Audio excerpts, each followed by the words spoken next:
حضور پاک صلی اللہ علیہ وآلہ وسلم کا خون مبارک، یہ مسجد رسول اللہ ہے جو کہ طائف میں موجود ہے۔ یہ پیارے نبی صلی اللہ علیہ وآلہ وسلم کا خون مبارک اس پتھر پر لگا ہوا ہے۔ جب پیارے نبی صلی اللہ علیہ وآلہ وسلم زخمی حالت میں تھے تو وہ یہاں اس پتھر کے ساتھ لگ گئے، ٹیک لگا کر بیٹھ گئے تھے۔ آج بھی اس پتھر کے اوپر آپ دیکھ سکتے ہیں پاک صلی اللہ علیہ وآلہ وسلم کا خون مبارک لگا ہوا ہے۔ اوپر سے کفار مکہ نے پتھر پھینکا تھا اور پیارے نبی صلی اللہ علیہ وآلہ وسلم نے فرمایا تھا کہ اگر تو اللہ کے حکم سے آ رہا ہے تو آ جا، اور اگر تجھے کافر نے پھینکا ہے تو وہیں رک جا، اور وہ وہیں پر رکا ہوا ہے۔ آپ دیکھ سکتے ہیں ہوا میں بالکل وہ اوپر بڑا پتھر پڑا ہوا ہے اور وہیں پر رکا ہوا ہے۔ دیکھیں ماشاءاللہ یہ مسجد رسول اللہ ہے۔ والوں کو ذرا شرم نہ آئی اور انہوں نے پتھر برسانا شروع کر دیے، اور آپ صلی اللہ علیہ وآلہ وسلم کے مقدس پاؤں زخموں سے لہو لہان ہو گئے اور آپ کے موزے اور نالین مبارک خون سے بھر گئے۔ جب آپ صلی اللہ علیہ وآلہ وسلم زخموں سے بے تاب ہو کر بیٹھ جاتے تو یہ ظالم انتہائی بے دردی کے ساتھ آپ کا بازو پکڑ کر اٹھاتے، اور جب آپ چلنے لگتے تو پھر آپ پر پتھروں کی برسات کرتے اور ساتھ ساتھ تانا زنی کرتے، گالیاں دیتے، تالیاں بجاتے، ہنسی اڑاتے۔ اسی طرح حضرت زید بن حارث رضی اللہ تعالیٰ عنہ دوڑ کر حضور پاک صلی اللہ علیہ وسلم پر آنے والے پتھروں کو اپنے بدن پر لیتے تھے اور حضور پاک صلی اللہ علیہ وآلہ وسلم کو بچاتے تھے، یہاں تک کہ وہ بھی خون میں نہا گئے اور زخموں سے نڈھال ہو کر بے قابو ہو گئے، یہاں تک کہ آخر آپ صلی اللہ علیہ وآلہ وسلم نے انگوروں کے ایک باغ میں پناہ لی۔ یہ باغ مکہ کے ایک مشہور کافر عتبہ بن ربیعہ کا تھا۔ آپ صلی اللہ علیہ وآلہ وسلم کا یہ حال دیکھ کر ربیعہ اور اس کا بھائی شیبہ بن ربیعہ کو آپ پر رحم آ گیا، اور کافر ہونے کے باوجود خاندانی حمایت نے جوش مارا۔ چنانچہ ان دونوں کافروں نے حضور پاک صلی اللہ علیہ وآلہ وسلم کو اپنے باغ میں ٹھہرایا، اور پھر نصرانی غلام عداس کے ہاتھ سے آپ کی خدمت میں انگوروں کا ایک گچھا پیش کیا۔ حضور پاک صلی اللہ علیہ وآلہ وسلم نے بسم اللہ پڑھ کر انگور کھائے، اور اس کے بعد عدس تعجب سے کہنے لگا کہ اس اطراف کے لوگ تو کلمہ نہیں پڑھتے، آپ نے بسم اللہ کیسے پڑھی؟ تو فرمایا کہ تمہارا وطن کا ہے۔ عدس نے کہا کہ میں شہری نووا کا رہنے والا ہوں۔ آپ صلی اللہ علیہ وسلم نے فرمایا کہ وہ حضرت یونس علیہ السلام کا شہر ہے، بھی میری طرح خدا عز و جل کے پیغمبر تھے۔ یہ سن کر عدس آپ کے ہاتھ پاؤں چومنے لگا اور فوراً ہی آپ کا کلمہ پڑھ کر مسلمان ہو گیا۔ اسی سفر میں جب آپ صلی اللہ علیہ وآلہ وسلم مقام نخلا میں تشریف فرما ہوئے اور رات کو نماز تہجد میں قرآن مجید پڑھ رہے تھے تو جنوں کی ایک جماعت آپ صلی اللہ علیہ وآلہ وسلم کی خدمت میں حاضر ہوئی، اور قرآن سن کر یہ سب جن مسلمان ہو گئے۔ پھر ان جنوں نے لوٹ کر اپنی قوم کو بتایا تو مکہ مکرمہ میں جنوں کی جماعت نے فوج در فوج آ کر سلام قبول کیا۔ اسی طرح یہ آج کا واقعہ تھا۔ اچھا لگا ہو تو میرے چینل کو سبسکرائب کرنا مت بھولیے گا۔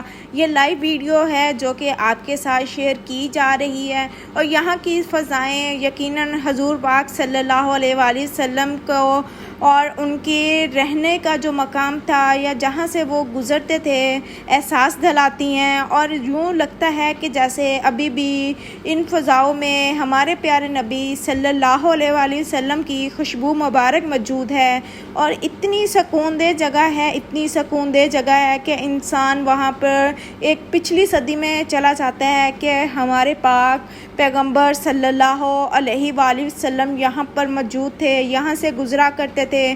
آج تو ان وادیوں میں روڈیں بن چکی ہیں پکی، اور بندے جو ہے آرام سے آ جا سکتے ہیں، لیکن تب یہاں پر روڈ موجود نہیں تھی، اور اس طرح کی کوئی بھی رہائش کے لیے چیزیں اتنی خاص نہیں تھی جو آج بنا دی گئی ہیں، اور یہ ہمارے پیارے نبی صلی اللہ علیہ وآلہ وسلم کا خون مبارک ہے، اور یہ مسجد ہے یہ اب بند کر دی گئی ہے، تالا لگا دیا گیا ہے، کیونکہ لوگ یہاں پر جاتے تھے اور بے ادبی کا مظاہرہ کرتے تھے، اور یہاں پر بہت ساری چیزیں ایسی ہیں جنہیں دیکھ کر شرمسار ہونے لگ جاتے ہیں کہ خود پہ شرم ہوتی ہے۔ وہ پتھر ہے جہاں پر ہمارے پیارے پیغمبر صلی اللہ علیہ وآلہ وسلم ٹیک لگا کر بیٹھے تھے، اور خون مبارک ہے ان کا، کروڑوں درود و سلام ہمارے پیارے نبی صلی اللہ علیہ وآلہ وسلم پر۔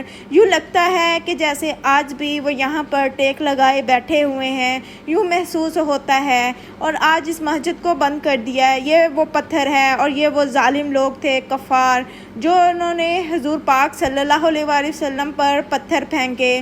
کیا نہیں ہو سکتا تھا کہ یہ پتھر وہیں پہ رک جاتے؟ لیکن یہاں پر آزمائش چل رہی تھی، لیکن ہم اس قابل نہیں ہیں کہ ان چیزوں کو بیان کر سکیں۔ لیکن پھر بھی یہ ویڈیو آپ تک پہنچائی جا رہی ہے، شیئر کی جا رہی ہے کہ ہمارے پیغمبروں کا دور کیسا تھا، ہمارے رسول کا دور کیسا تھا۔ یہ چیزیں اسی چیز کو واضح ہوتی ہیں کہ اللہ پاک ہمیں ہمارے پیارے پیغمبر صلی اللہ علیہ وآلہ وسلم کے بتائے ہوئے راستے پر چلنے کی توفیق عطا کرے، آمین ثم آمین۔ اور یہ وہ دروازہ ہے جس سے انٹر ہو کر سارے زیارت کرتے تھے، اور یہ وہ سارا بار کوڈ وغیرہ ہے، QR کوڈ ہے۔ اگر آپ اسے سرچ کریں گے موبائل پر تو آپ کے سامنے اس کی پوری ڈیٹیل آ جائے گی کہ طائف والوں نے کیسے کیا اور کیا ہوا اور کس طرح یہ وجود میں آیا۔ ہر چیز اس پہ ڈیٹیل سے لکھی ہوئی ہے، زیادہ تر عربی میں بھی ہے۔ اور یہ دیکھیں، استغفر اللہ، یہ پاکستانی قوم نہیں سدھر سکتی۔ عبداللہ اور ثنا، اور یہ دیکھیں، چیک کریں، 2023 میں یہ لوگ آئے ہوئے تھے۔ یہ شرم نہیں آتی؟ کیا انہیں غیرت نہیں آتی کہ یہ بھی طائف والوں کے ساتھ مل چکے ہیں کہ ہم مسلمان ہو کر لعنت ہے ان پہ اور کچھ نہیں ہے؟ کیونکہ انہیں شرم نہیں آتی کہ ہمارے پیارے پیغمبر صلی اللہ علیہ وآلہ وسلم یہاں پر آ کے بیٹھے، اور یہ لوگ اس طرح کی حرکتیں کرتے ہیں اپنی جو ان کی ایک ایسے ریلیشن میں ہیں، اور ان کو جو ہے آ کے نام لکھتے ہیں، کیا کیا کرتے ہیں۔ اس چیز کو دیکھتے ہوئے یہاں پر ہم خود شرمندہ تھے، خود یہاں پہ ہماری آنکھوں میں آنسو آ رہے تھے کہ یہ ہم پاکستانی قوم کس سائڈ پہ جا رہے ہیں۔ انڈیا اور پاکستانی قوم اس سائڈ میں بے انتہا آگے ہے، جبکہ باقی کنٹریز کے جتنے بھی مسلمان ہیں وہ ان چیزوں کو بالکل بھی صحیح نہیں سمجھتے۔ حتیٰ کہ عربی لوگ بھی ایسی بہت ساری جگہ جہاں پہ مسلمان جا کے سجدے کر رہے ہیں، چوم رہے ہیں، وہ بھی منع کرتے ہیں کہ یہ بدعت ہے، مت کرو، بٹ کوئی سمجھتا نہیں ہے، یہاں پہ کوئی نہیں سمجھتا۔ اور یہاں پہ یہ چیز ان لوگوں کی مجھے بہت گندی لگی کہ یہ دیکھیں، یہاں پہ ہمارے پیغمبر کا گزر ہوا اور یہاں پر آئے اس جگہ کو صاف ستھرا کیا جائے، لیکن مجال ہے کہ یہاں پر یہ چیک کرے، یہاں پر کچرے کا ڈھیر پیچھے لگایا ہوا ہے ان لوگوں نے۔ مطلب ابھی بھی طائف والے بالکل بھی نہیں سدھرے، جو لگتا تھا نا، حالانکہ سب سے زیادہ جماعت ابھی ادھر مسلمانوں کی ہے، لیکن ابھی بھی نہیں سدھرے کہ اس پہاڑی کو تو کم سے کم صاف رکھا جائے، اس پہاڑی کے ارد گرد موجود جتنا کچرا ہے اس کو صاف رکھا جائے، اس کے اوپر جانے کا راستہ اچھے طریقے سے بنایا جائے کہ مسلمان جا کر محسوس کر سکیں کہ ہمارے پیارے نبی، ہمارے آخری پیغمبر کس طرح ادھر آئے، کس طرح آ کر وہ ان لوگوں نے یہ چیزیں سامنا کیا، اسلام کے لیے کتنا آگے وہ گئے، اپنے آپ پر ساری طرح کی چیزیں برداشت کی، لیکن یہ چیز نہیں ہم لوگ سمجھ سکتے۔ اور یہاں پر گندگی اس قدر تھی، آپ خود اپنی سکرین پر دیکھ رہے ہوں گے کہ کس طرح تھی۔ اور یہ وہ ماشاءاللہ وہ جگہ ہے جہاں پر ہمارے پیارے نبی آئے، اور یہ دیکھیں، یہ کچا مٹی کا گھر بنا ہوا ہے۔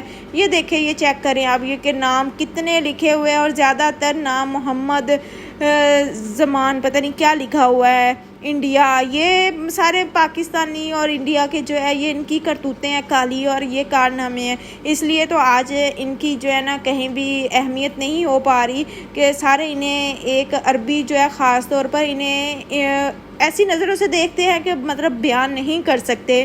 اور یہ پہاڑ ہے جس کے اوپر ہم لوگ اوپر آنے کی کوشش کیا، لیکن ڈر بھی لگ رہا تھا کیونکہ اس کی اونچائی بہت زیادہ ہے، اور یہ مسجد رسول اللہ ہے۔ سوچا اوپر سے آ کر آپ کو پورا ویو دکھایا جائے یہاں سے، آپ بھی اپنی سکرین پر دیکھ کے ان واقعات اور ان گزرے ہوئے لمحات کو محسوس کر سکیں کہ ہمارے پیارے نبی صلی اللہ علیہ وآلہ وسلم یہاں پر آ کر ٹھہرے، کیسے گزرے ہوں گے، کس طرح کے حالات ہوں گے، آپ بھی اس چیز کو دیکھ سکیں۔ اور یہ وہ پتھر ہے سامنے، یہ کافی سارے لوگ اوپر تک تو گئے ہیں لڑکے، لیکن ہم نہیں گئے۔ اوپر جانا بہت خطرے کا کام ہے کیونکہ پاؤں آپ کا پھسل سکتا ہے، کچھ بھی ہو سکتا ہے۔ اور یہ یہاں پہ ایک پودا ہے اور یہ چیک کریں یہاں پر انڈیا کی جو ہے زبان اس میں رائٹنگ میں لکھا ہوا ہے، پاکستانی رائٹنگ میں لکھا ہوا ہے۔ یہاں پر مطلب جو چیزیں ہیں آپ اچھے سے دیکھ سکتے ہیں کہ استغفر اللہ نعوذ باللہ کہ خانہ کعبہ میں جا کر بھی یہ توہین کی جاتی ہے کہ وہاں پر جا کے انہیں اللہ کی عبادت اور اس چیز کا نہیں سوچتا کہ ہم اللہ کی عبادت کریں، لیکن یہاں پر جا کر انہیں یہ ناموں کی لکھائیاں جو ہے یہ سوچ جاتی ہیں۔ انہیں آپ کا لکھا ہوا نہیں دیکھنا، خدا نے صرف اور صرف آپ کا مانگا ہوا دیکھنا ہے، دعاؤں میں مانگا ہوا دیکھنا ہے، گڑ گڑا کر مانگا ہوا دیکھنا ہے، لیکن یہ قوم نہیں سدھر سکتی۔ اللہ ہی ہدایت دے اور اللہ ہی ہدایت دینے والا ہے۔ تو یہ تھا آج کی ویڈیو کا واقعہ تھوڑا سا جو کہ آپ کے ساتھ بیان کیا ہے یہاں کا۔ تو آئی ہوپ آپ لوگوں کو اچھا لگا ہوگا، تو ہمارے چینل کو ضرور سبسکرائب کر لیجئے گا تاکہ مزید ایسی پیاری پیاری سی ویڈیوز آپ کے ساتھ شیئر کر سکیں۔ اللہ حافظ، اللہ نگہبان۔